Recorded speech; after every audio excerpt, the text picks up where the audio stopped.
Guys, kita dekat 43 grup durian group. So ni dia punya ini tepoyak. tepoyak. Okey. RM10 6 bekas. Okey, Rambutan ada, tepoyak. buah ada. Okey, rambutan. Berapa ni? RM20 ya. Boleh rasa satu. Masuk ni. Okey guys, kita akan rasa.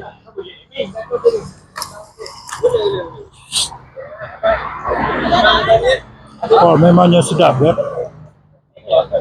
Memangnya sedap. RM20. Apa?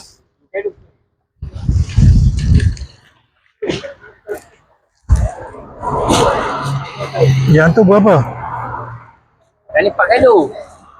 RM20 ya. 4 kilo. Ni 2 kilo. Ini berapa? 4 kilo RM20. Okey. Saya ambil 2 kilo. Ni ni RM10 Ni yang lain ni yang ada cakai. RM10. Bagi tu. Okey guys, saya ambil ini. Belum masuk dalam ni Pak.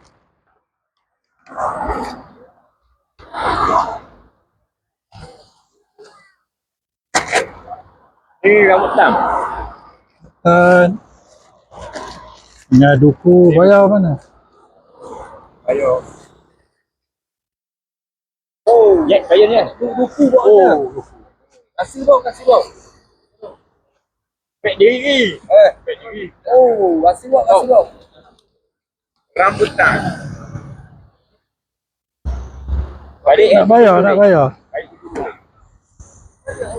Baik dulu.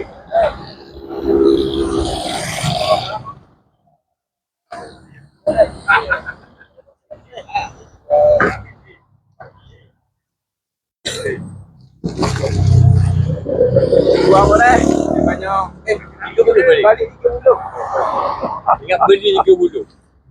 Saya pun bela. Saya pun beli. Tapi saya rekod. Tapi saya apa? Saya apa? Okey, terperanjat tadi. Banyak. Nama tu kopi apa, Pak?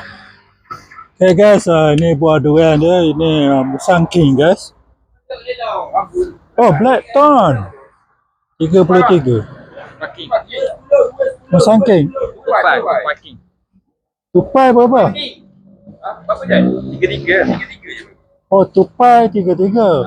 Ya, orang jual sekarang 150 kilo. Apa beza dia tupai King ni? Dia tahu tak beza. Dia lemak. Iyalah dia. Okay. Dia tak pahit macam Musang King. Saya dah makan Musang King beli kat sini. Dia pahit. Dia tak pahit. Blackthorn pun beli kat sini tapi tupai King tak pernah makan. Bawa dia. Berapa kilo tu?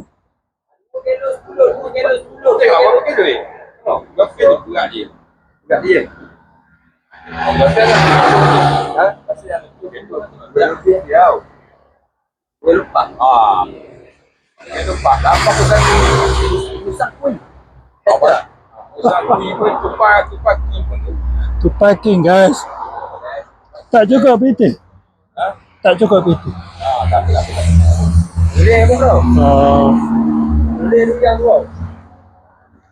Okay guys, itu saja yang kita beli hari ini.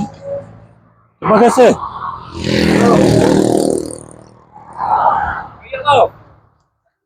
Kita beli buah ni je. Koyok ni. Okay. Assalamualaikum.